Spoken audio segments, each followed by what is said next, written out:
There are veterans from over a dozen wars and military operations living among us right now. While Minnesota ranks right in the middle for the number of veterans living in our state, we lack vet centers on a per capita basis. This is Min Central Currents. I'm your host, Teresa Meese. Since my guests will do a much better job than I ever could explaining the value of vet centers to our veteran population, we're just going to jump right in.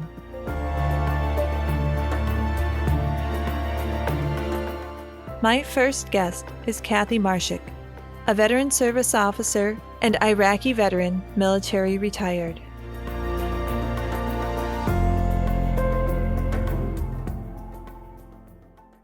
So I was in the military for 21 years myself.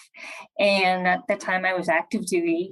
And when I first came back from my initial entry training, and then later on throughout my military career, I had some issues with different things like military sexual trauma.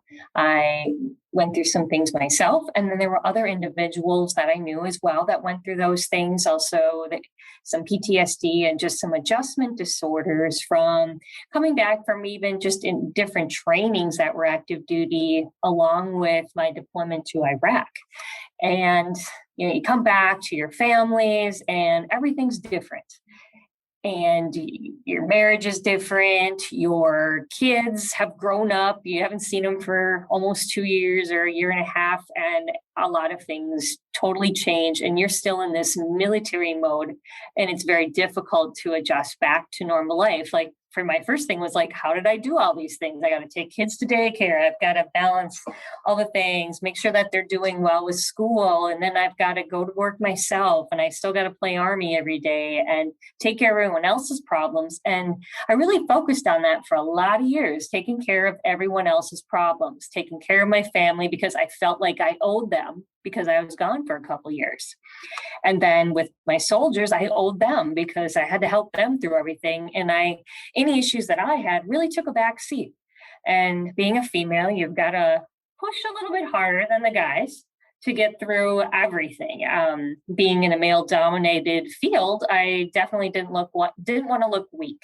That's something that's very important. So in my mind, at that time of my career, I thought that if you were feeling sad or you were feeling angry or feeling frustrated, that was a sign of weakness, and especially asking for help. That would be a huge sign of weakness. Learning what I know now as a veteran service officer and being on the other side and helping people and going through many different types of therapy and counseling myself, I realized I was being weak by not getting help.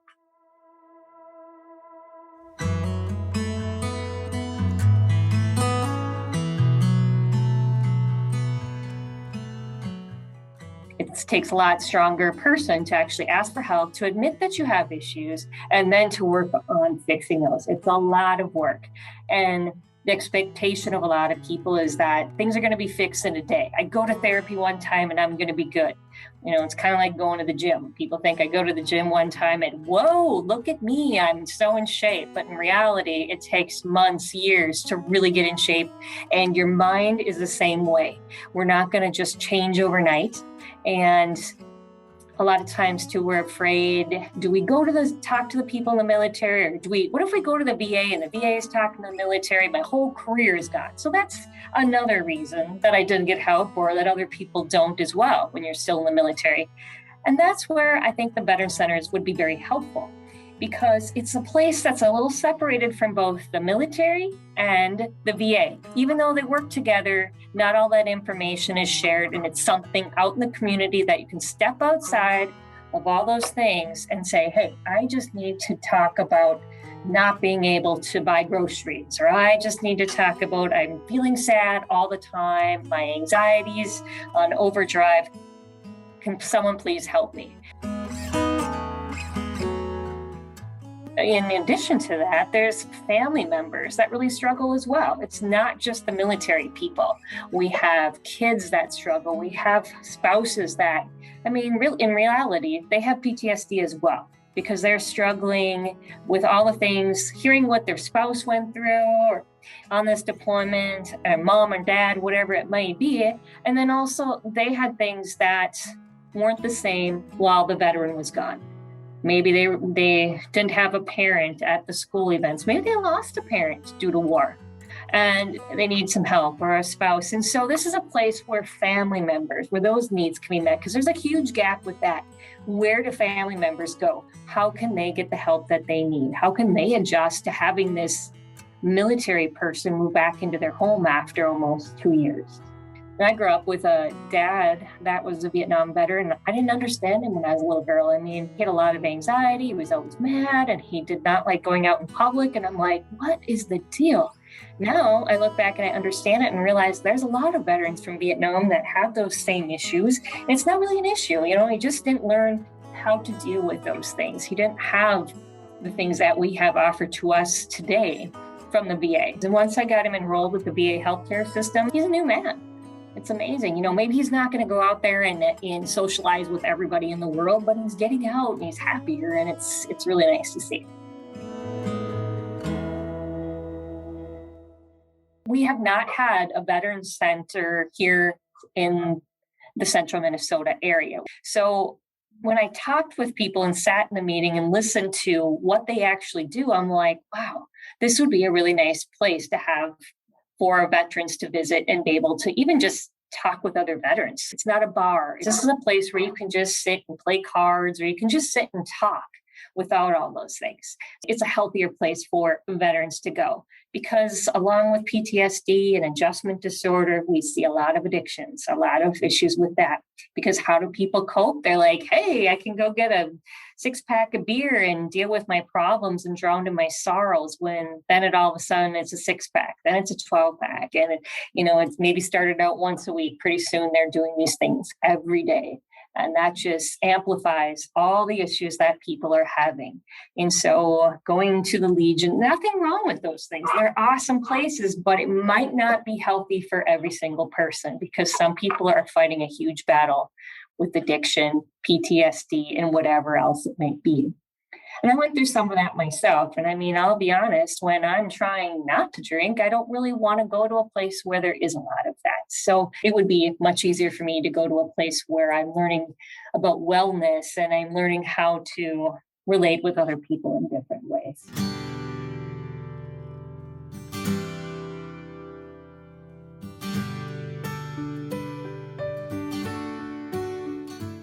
After our discussion, I asked Kathy, who is a veteran service officer, to go over some of the resources that are currently available to veterans in central Minnesota and throughout the state.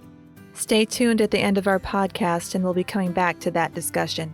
I will also be putting links to those resources in our show notes, so they're easy for you to find.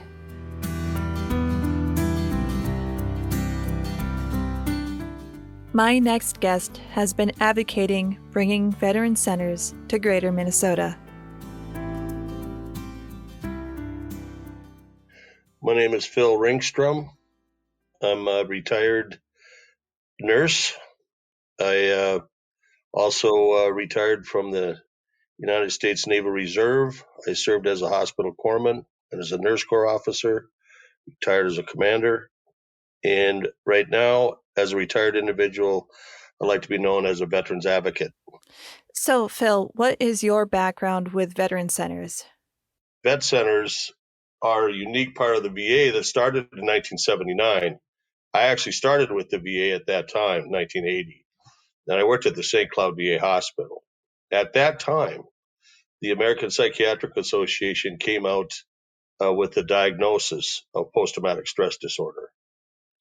I was functioning as an admission nurse and a crisis nurse at the VA hospital in St. Cloud, and we were known as a behavioral health neuropsych facility. At that time, there was phrases of Vietnam veterans being known as whiners. There wasn't a war. And when I talked to doctors, when I had a veteran present themselves for admission or care, the doctor would say, no, that's just, someone that wants to complain. maybe looking for a paycheck, didn't believe in post-traumatic stress disorder. Well, vet centers started with that in mind because veterans weren't going to the VA hospital for that reason. Vietnam veterans were afraid they're going to go to the VA hospital and get locked up, and that's what I was noticing, and maybe given medication that they didn't need because their situation was a normal reaction from an abnormal situation called war. And when you come home from war, you know, so excited, and this is me being a non-combatant, but yet as a corpsman who worked with those people, when they come home, you want to kind of return to the place that you dreamed of when you were gone. Tim O'Brien says that well in his book, The Things They Carried. And the things they carried in their heads was dreaming about home. But when they got home, home changed tremendously from what they learned from their war experience. And next thing you know, they're home carrying their war. So that whole catharsis of readjustment is what vet centers are about. Not specifically treating post-traumatic stress disorder, but that's part and parcel of it. I always like to think, and when I became team leader of vet centers, that we were help preventing the serious onslaught of post-traumatic stress disorder and preventing the untoward results of maladjustment of addictions or depression, marital discord, or suicide. The Vet Center program first started with just Vietnam veterans. And then as wars continued, and as Congress realized that we were the entity that helped get combat veterans to feel comfortable to seek further care from psychiatrists or hospitalization, that we were a threshold of care. So we started taking care of veterans from World War II, Korea, all conflicts besides Vietnam. That transition happened after Gulf War, Gulf One, which I'd say around 1990. And I started seeing veterans from World War II and Korea at that time, besides Gulf and besides Vietnam. And then I picked up on the phenomenon, of course, not me, but by studies and research, but my personal experience, that veterans of World War II and Korea, after they retired, they started having reoccurrence of their war experience because they were no longer in a situation to be able to block it, so to speak. Not that they consciously did, but unconsciously. We're busy working, raising a family. So where would you say the vet center's place is in the hierarchy of care that is available to veterans? What I really like about vet centers, as opposed to what I think of VA hospitals, which I respect, and I will never take anything away because I worked at a VA hospital for close to 20 years. And I worked my way from a staff nurse, charge nurse, to assistant to the director of the chief of staff, because I believe in the mission of a VA hospital. But as my career and my credentials improved, then I was offered jobs at vet centers to be a team leader and run those centers. But the hospital has its place for medical care, for long-term care, 90-day admission. But vet centers help to help either transition to that or possibly prevent the hospitalization in and of itself. Not everyone who experiences that trauma has a negative response. Some people's ability to shelve it or compartmentalize it or to resolve it in a different manner does happen. And that, again, is why I firmly support vet centers, because what we do is try to help with accessing positive readjustment attributes versus negative. The other part that I strongly like about vet centers versus hospitalization is the fact that we have peer counseling. We have fellow veterans. The groups that we had in Duluth when I was up in the Duluth Vet Center, we had 2 or 3 different counselors, and I would run the counseling groups for this war because I was served during this most recent war.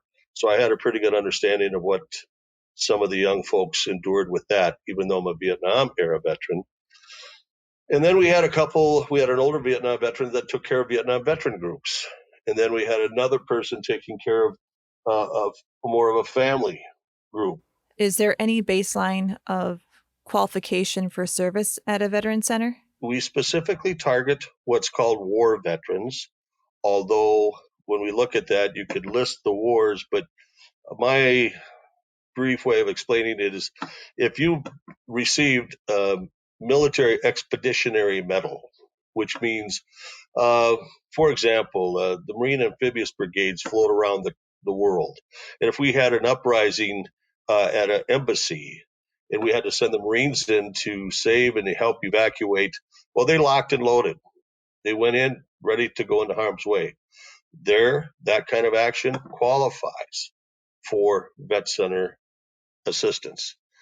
That's the main category is war veterans. Also those, and one of the first things we did besides war veterans, as we talked about trauma of war, is military sexual trauma. That has been ever present, and we noticed that during the assessments of Vietnam veterans, and it affects both genders. And so that's one of our hallmarks that we had. But the third is any experience that then affects your family. The most positive thing about vet centers is they are there. They exist for people to walk in at no cost.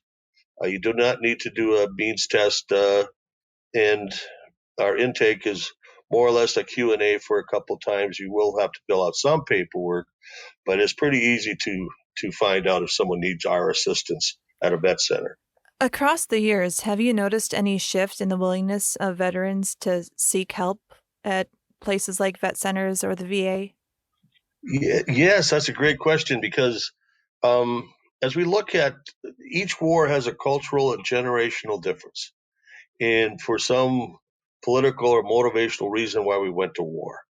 So whether it be the banner of 9/11 or whether it be the assault on Pearl Harbor or whether it be the threat of North Korea and that political war, and then we go on and on, whether it be Panama, Grenada, Lebanon, Somalia, Bosnia-Herzegovina, Croatia, Gulf War, Afghanistan, Iraq, and now we still are sending folks to support in different parts of the world. So with that, you have a generational and cultural difference of why you served, which makes it a different of how you access. What I have noticed with the younger generations is they're not joining the American Legions and VFW, but they are keeping amongst themselves. And that's a beautiful part of vet centers. Vet centers are set up for those young people to help manage those, for them to be adaptable to the cultural difference of their current war. So yes, there is reluctance. There's what I would say that for every veteran or someone or even any human, there's somewhat of a shame to seek help. It's like I can handle it, or I'll pull myself up by my bootstraps. Suck it up, brother. Come on, carry on. Well, if you're honest with yourself, that doesn't work. Not when you're deep, dark into some issues that are beleaguering you to the point that life is no longer enjoyable. So it's tough to do it by yourself. So you do it with your fellow veterans and friends that understand your situation. So I have a situation where I know of a young veteran who was sought to seek advice from a Vietnam veteran. And he said, Phil, that's not my war. And I said, good for you. Let's, we'll get you hooked up with some young ones. And that's how it works. There is no cookie cutter approach to how you do that. But yet what I like about vet centers is I was once asked why I went there when I left the hospital. And I said, well, a vet center is more like a special forces squad that can go out and find folks and move and adapt, where a hospital is more like an aircraft carrier that takes a week to turn around. So how many vet centers are in the state of Minnesota right now? Across the state of Minnesota, we have 3. How many vet centers do you think we need? Oh my gosh. If we look at vet centers being established for 1 per every 60,000 veterans, we have 1 for every 336. So we need, I would say, 2 or 3 more. Now, we do have 1 in Duluth. We have 2 in the metro, St. Paul and New Brighton, Anoka, so to speak. We have border vet centers, Fargo, Sioux Falls, and La Crosse.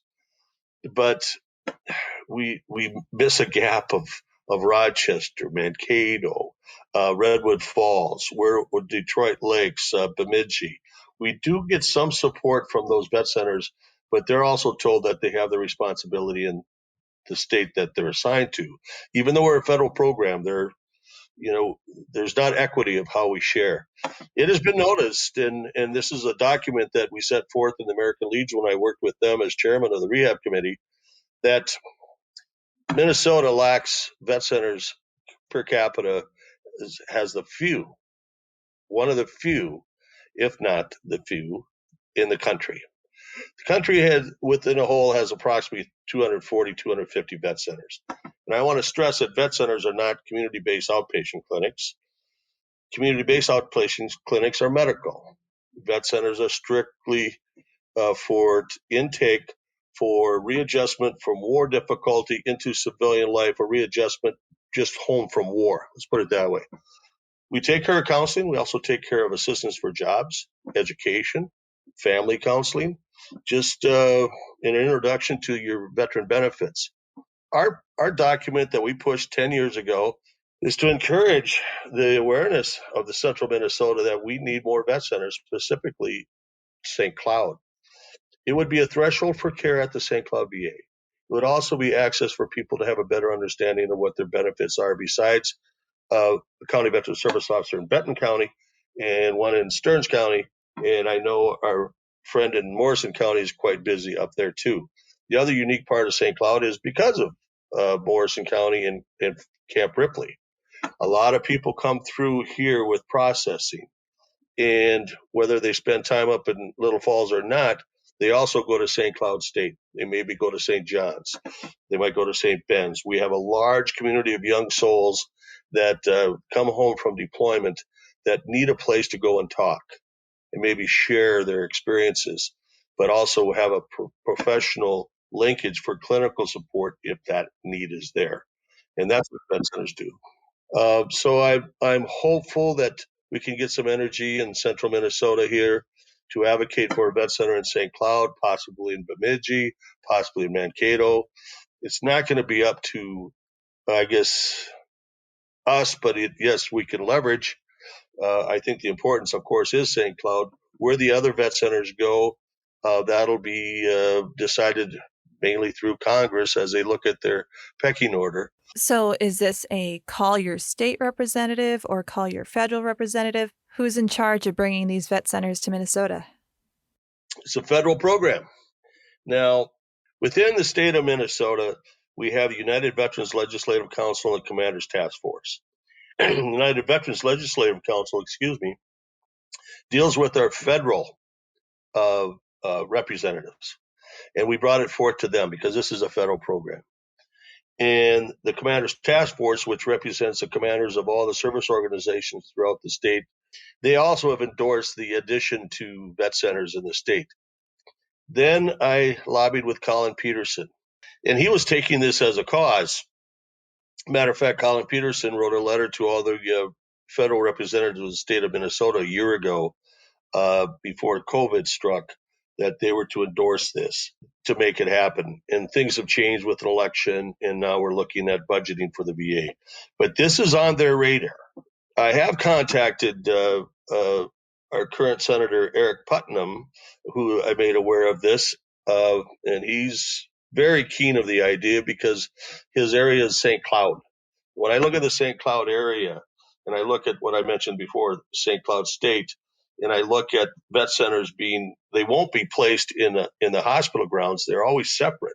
They're a community-based office space area where you walk in. So the vet center would be established somewhere downtown St. Cloud area, hopefully. And maybe an outstation up by Little Falls. Maybe there would be a vet center in Bemidji with an outstation in Detroit Lakes. The other thought that we should think about where vet centers go is where the towns that have the most deployments, and we would have outstations there. It's been a real pleasure talking to you about this very important topic. Do you have any closing thoughts that you'd like to leave our listeners with today? Vet centers, when we say walk on in, and that was one of our mottos. Matter of fact, I'd like to send you a picture of that. It's a pair of combat boots with dog tags, and it says walk on in. That was my calling card. And we will have staff, and they still are set up this way, to welcome and greet you and ask you what's going on. We try not to have people waiting. You walk in, we'll see what's going on, that time. But if it's not critical, of course, but if it's critical, we'll take care of it. If you need hospitalization, we'll work on that. But if we can work up on weekly visits coming real quick, that'd be great. I have many unique stories about veterans accessing care. This war, and I guess this war, I talk about 9/11. And I go back to probably 2005 or somewhere in there.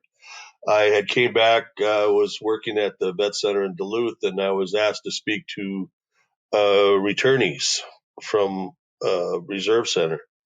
And amongst the crowd were some active duty veterans who came back, and one was having a hard time. And his wife actually came up to me. She said, "I want my husband to see you." And I went, "Well, where's he at?" "Well, he's over there, but he doesn't want to talk to you." So, I said, "Well, tell him I'm over here if he wants to." And I could see that, well, finally he came over, and I said, "No, that's all right. Don't worry about it. It'll be you and I. It's all good." Told him who I was, and he missed the appointment. And I wasn't surprised. That happens. And so I called. "Well, next week, missed another appointment." I said, "Well, I'm not going to call anymore, but if you want this, I'll be here that afternoon." He comes in. Well, he's one of those that possibly someday has given testimony in support of vet centers, but he and his wife say that it wasn't me, it was the process that has sustained their marriage, and they've turned out very well. She was so worried about many things happening. But he had some very traumatic experiences in the war, and he just didn't know who to share it with. Loss of friends, traumatic experiences of combat besides death. Who do you talk to? You talk to a National Guard member who, no, he didn't have any peers in that group he was with. So we got him hooked up with other veterans. And that reassurance that you're not alone is such a wonderful thing, no matter what experience we have in life. If we have validation of our experience, then we're an okay human being. And that's the first step of healing for a veteran. I never did see until this war the impact of what this generational war has done versus Vietnam. One part of Vietnam is the average age was 18, 19 years serving, and veterans were conscripted. And this war, all volunteer. The average age was 36. 50% of those were Guard and Reserve, and they were married, and they had children, and they were deployed, and the spouse stayed home. And the stress of that deployment, then come home, and then find out you're going back, and what that disruption does. And that's where I see the value and the importance of vet centers to help families help with that readjustment aspect. Some families choose not to, that's fine. But we need those access points. And we also need those access points when I look at only 4 out of 10 veterans go to the VA healthcare system for care. And those that do, a fair percentage of those commit suicide. I'm not saying vet centers will prevent suicide, but they're at least another access point to help prevent, and possibly a threshold to care to say, well, maybe you should go talk to Dr. So-and-so at the VA rather than, but this is what I see. And taking that encouragement from a fellow veteran is a lot better than some cousin or uncle or mom or dad or sister saying, "You're all messed up, you got to go to the VA." That's it hasn't proven to work.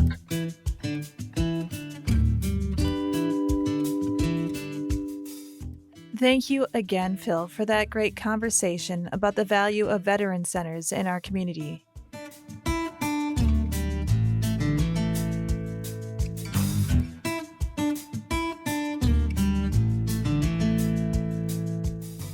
As promised, here is the conversation I had with Kathy about resources that are currently available to veterans in our state. And remember to check our show notes for links to some of these services. Well, there's a couple different places that people can go. If you're in the Minnesota National Guard, they've got things on the bases like at Camp Ripley, Minnesota. They do have behavioral health specialists that can help people, and they have a family assistance center, and they have those throughout the state that can help connect people to some of the things that they may need after deployment, or maybe they haven't even deployed, but they just need a little bit of help, whether it's financially, some mental health things, whatever it might be, there are those. And then Lutheran Social Services, there's a core program. In the core program, if you have a DD-214 after you completed active duty, you are eligible for assistance with them, and they can send you out in the community. They have things like marriage counseling. They have counseling for children, adjustment disorders, PTSD, military sexual trauma, all those different things, addiction. They can actually pay for those things for people as well. So you don't have to have insurance pay for it, and then your insurance says, no, but I'm sorry, we're not going to cover that for you. This is a free service through Lutheran Social Services core program. The other thing is county veteran service officers are a huge resource. Everybody that's served in the military, once you're done with your initial entry training, should meet with their veteran service officers just to know who they are, and let your family know who they are, because veteran service officers really serves that hub to all the different community items that are out there for you. We know who the behavioral health people are in the community. We know where you might be able to find housing. We have all those center connections. And so what we do is we record the DD-214. We always have it here at the county, and then we can connect people with the VA. That's how we do the VA healthcare enrollment. And the VA has some outstanding programs. I'm very impressed with, like, one of the things that they're really focusing on is wellness. So it's not like, oh my gosh, I have a mental health issue and I'm sick and you've got all these things. Instead, they're really focusing on, how do I live a happier and healthy life?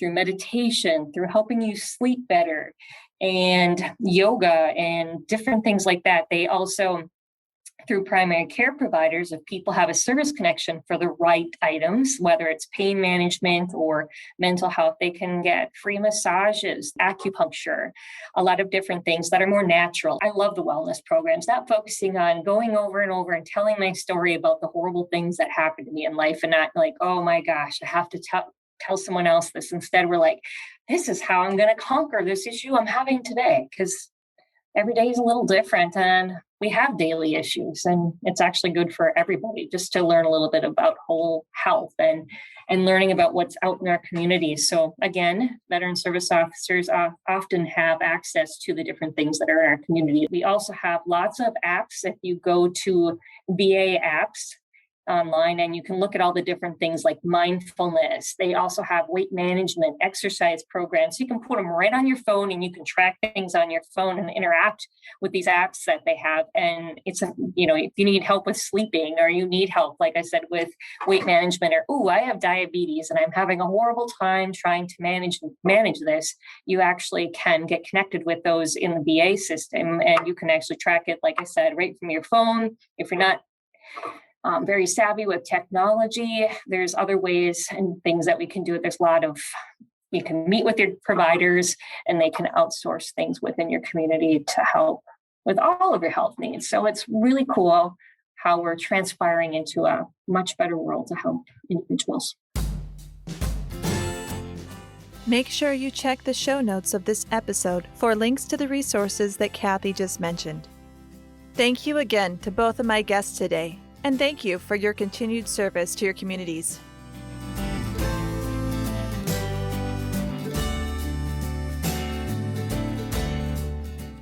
If you agree with Phil about the need for more local centers to serve outstate veterans, contact your congressional representative and other state and local elected officials from central Minnesota. The recommendation from the Commander's Task Force comes from veterans for veterans, but it needs support from the rest of us to make it happen.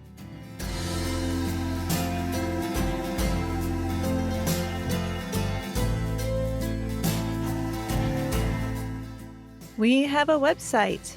You can now find our show online at mincentralcurrents.org.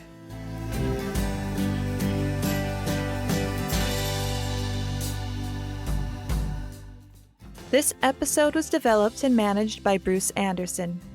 Production by me, Teresa Meese. Music provided by Epidemic Sound. Contact us with your questions and comments at Minn Central Currents, that's MINN, Central Currents with an S, at gmail.com. You can find us on Twitter, Facebook, and YouTube by searching Minn Central Currents. Till next week.